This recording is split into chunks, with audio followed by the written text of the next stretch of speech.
Babylon is suddenly fallen and destroyed. Howl for her. Take balm for her pain, if so be she may be healed.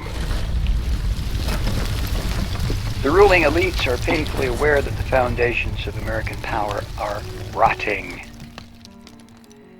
The outsourcing of manufacturing in the U.S. and the plunging of over half the population into poverty will, they know, not be reversed. The failing roads, bridges, and public transportation are making commerce and communications more difficult. The soaring government deficit, now almost $1 trillion, cannot be eliminated. Just as ominous as the visible rot is the internal decay. Among all social classes, there is a loss of faith in the government, widespread frustration, a sense of stagnation and entrapment, bitterness over unfulfilled expectations and promises, and a merging of fact and fiction, so that civil and political discourse is no longer rooted in reality. We would have healed Babylon, but she is not healed. Forsake her, and let us go every one into his own country. For her judgment reacheth unto heaven, and is lifted up even to the skies. George Orwell wrote, quote, "A society becomes totalitarian when its structure becomes flagrantly artificial. That is when its ruling class has lost its function but succeeds in clinging to power by force or fraud," end quote. Our elites have exhausted fraud. Force is all they have left.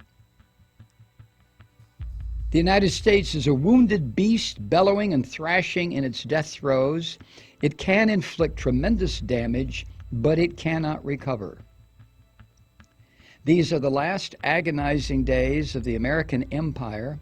The death blow will come when the dollar is dropped as the world's reserve currency, a process already underway.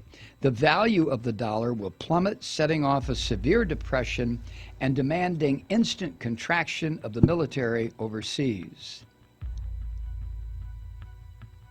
Seth Klarman, who runs the Baugh Post Group hedge fund, which manages about $27 billion, just sent a sobering 22-page letter to his investors.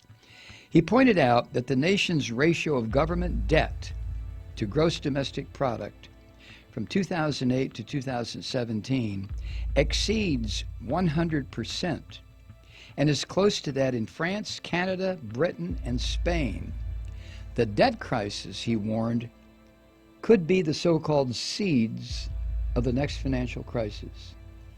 He decried the global unraveling of what he calls social cohesion, adding, quote, "It can't be business as usual amid constant protests, riots, shutdowns, and escalating social tensions," end quote. He said also in the letter, quote, "There is no way to know how much debt is too much, but America will inevitably reach an inflection point whereupon a suddenly more skeptical debt market will refuse to continue to lend to us at rates we can afford. And by the time such a crisis hits, it will likely be too late to get our house in order," end quote.